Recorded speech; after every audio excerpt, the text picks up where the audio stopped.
Nếu quay ngược về cách đây khoảng 4 đến 500 năm, sô-cô-la hoàn toàn không giống thứ mà bạn đang cầm trên tay bây giờ. Không có những thanh sô-cô-la sữa ngọt lịm, không có kẹo, không có bánh từ sô-cô-la.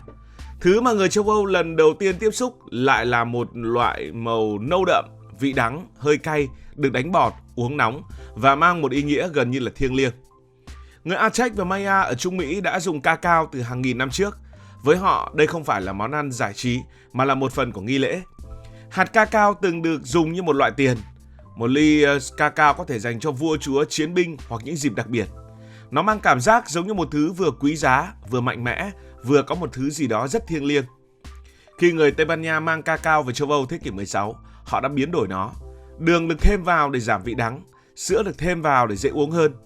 Và từ đó sô-cô-la bắt đầu hình thành, trở thành một thứ đồ uống cực kỳ hấp dẫn. Nhưng chính sự hấp dẫn đó lại khiến nó rơi vào một vấn đề rất lớn. Một câu hỏi tưởng như đơn giản nhưng lại gây tranh cãi suốt hàng trăm năm.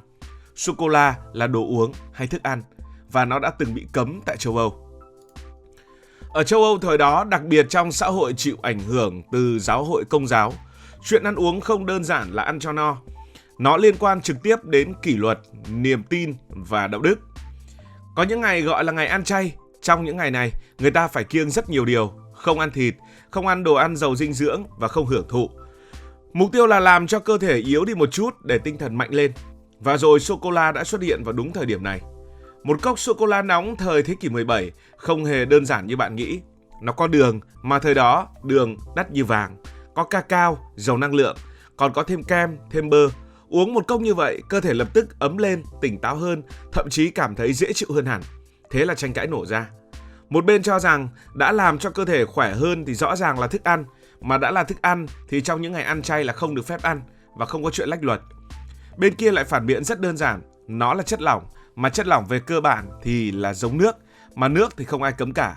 Vậy là sô-cô-la phải được phép chứ?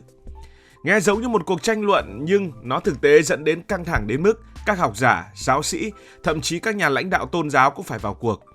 Bởi vì nếu quyết định sai, nó không chỉ là chuyện ăn uống mà là chuyện phạm tội hay không. Điều thú vị là châu Âu thời đó không có một câu trả lời thống nhất, không có chuyện là toàn châu lục đồng ý một kiểu. Ở Tây Ban Nha, nơi cacao vào châu Âu, một trong những nơi đầu tiên, nhiều thư viện khá nghiêm túc. Họ coi sô-cô-la là thứ làm mềm ý chí nên trong ngày chay là hoàn toàn cấm, không có tranh cãi ở đây. Nhưng ở Ý mọi thứ lại dễ chịu hơn. Một số nơi chấp nhận sô-cô-la miễn là không thêm chất béo. Tức là nếu bạn uống theo kiểu nguyên bản không quá bổ dưỡng thì vẫn có thể bỏ qua và dùng được trong những ngày ăn chay. Còn ở Pháp thì chuyện lại khác hẳn. Giới quý tộc gần như không quan tâm lắm đến tranh cãi này. Họ uống sô-cô-la như một thú vui. Thậm chí nó còn biến thành một phần của văn hóa cung đình Pháp. Thế là cùng một thứ đồ ăn thức uống, nhưng đi qua mỗi vùng lại có số phận khác nhau. Có nơi bị coi là cám dỗ, có nơi lại trở thành biểu tượng của đẳng cấp. Điều dễ hiểu vì sao sô-cô-la gây tranh cãi lớn như vậy thì bạn phải đặt nó vào bối cảnh kinh tế lúc bấy giờ. Thế kỷ 17, 18, đường rất xa xỉ, cacao cũng vậy. Tất cả đều phải vận chuyển từ châu Mỹ sang châu Âu, giá cực cao và không phải ai cũng có cơ hội tiếp cận. Một cốc sô-cô-la lúc đó không khác gì một đặc sản VIP, chỉ có vua chúa, quý tộc hoặc tầng lớp rất giàu mới được dùng thường xuyên. Điều này tạo ra một sự chênh lệch rất rõ. Người nghèo thì không có sô-cô-la để mà cấm, cuộc sống của họ đã đủ khổ rồi. Bánh mì khô, nước lã, vậy thôi. Người giàu thì ngược lại, họ có sô-cô-la nhưng lại phải tranh cãi xem có uống được hay không. Tức là sô-cô-la không chỉ là đồ uống mà còn là biểu tượng. Nó đại diện cho sự giàu có, sự hưởng thụ và đôi khi là sự thoát ly khỏi những quy tắc khổ hạnh. Nhưng sô-cô-la thời đó thì cũng mang đến những nỗi sợ.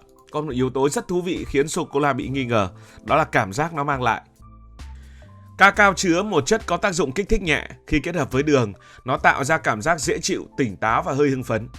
Ngày nay chúng ta coi đó là chuyện bình thường, uống cà phê cũng vậy, ăn đồ ngọt cũng vậy. Nhưng trong xã hội châu Âu thời đó, bất cứ một thứ gì làm con người thấy sướng quá mức đều bị đặt dấu hỏi. Một số giáo sĩ tin rằng sô-cô-la có thể làm tăng ham muốn, làm con người khó kiểm soát bản thân hơn. Trong một hệ tư tưởng đề cao sự kiềm chế, điều đó là cực kỳ nguy hiểm. Thế là nó bắt đầu bị gắn vào những thứ rất nhạy cảm, không chỉ là đồ ăn mà là một thứ có thể làm hỏng con người. Thậm chí còn có ý tưởng cho rằng sô-cô-la giúp kích thích ham muốn chuyện kia. Trong một xã hội mà con người được dạy rằng phải tránh xa thể xác, tránh xa bất kỳ những cái ham muốn như thế, thì bất kỳ một điều gì khiến bạn cảm thấy sướng đều bị đặt dấu hỏi.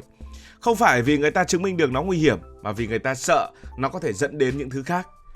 Thế là từ đó, sô-cô-la bắt đầu bị nhìn bằng một ánh mắt rất khác. Nó không còn đơn thuần là một loại đồ uống nữa, nó trở thành một thứ cám dỗ, một thứ có thể làm con người mềm yếu, dễ sa đà, dễ buông lỏng. Và khi bị gắn chặt với chữ cám dỗ như vậy thì chắc chắn nó sẽ bị đưa vào vùng nguy hiểm. Bạn thử tưởng tượng tâm lý thời đó, một người uống sô-cô-la cảm thấy dễ chịu, thư giãn hơn bình thường. Ngay lập tức, có thể sẽ có người nghĩ, liệu cảm giác này có khiến họ trở nên lười biếng hay không? Có thể khiến họ nghĩ đến những thứ không nên nghĩ hay không? Có làm họ rời xa con đường khổ hạnh hay không? Tất cả những câu hỏi đó không có câu trả lời rõ ràng. Nhưng chỉ cần tồn tại nghi ngờ thôi là đã đủ để sô-cô-la bị dè chừng. Và đó chính là điểm mấu chốt. Sô-cô-la không bị kết tội bằng bằng chứng khoa học, nó bị nghi ngờ vì cảm giác nó mang lại. Trong mắt nhiều người thời đó, một thứ càng ngon, càng dễ chịu thì càng nguy hiểm. Vì nó kéo con người về phía bản năng, trong khi xã hội lại muốn đẩy con người lên vị trí kỷ luật và lý trí. Thế nên mới có chuyện rất thú vị. Sô-cô-la, một thứ ngày nay gắn với ngọt ngào, lãng mạn, lại từng bị xem như một dạng cám dỗ cần phải tránh. Dù bị tranh cãi, bị hạn chế, nhưng sô-cô-la có một lợi thế rất lớn, đó là nó ngon. Và khi một thứ vừa ngon vừa mang lại cảm giác dễ chịu thì con người rất khó từ bỏ. Có rất nhiều câu chuyện về việc lách luật. Người ta pha loãng sô-cô-la để nó giống nước hơn. Người ta uống ít hoặc chỉ uống vào những lúc không chính thức. Thậm chí có nơi, sô-cô-la vẫn tồn tại trong tu viện nhưng dưới dạng không ai dám nói ra. Nghe giống với rất nhiều những câu chuyện hiện đại, cái gì càng bị cấm thì người ta càng tìm cách để mà dùng. Theo thời gian, châu Âu bước vào thời kỳ khoa học phát triển mạnh hơn.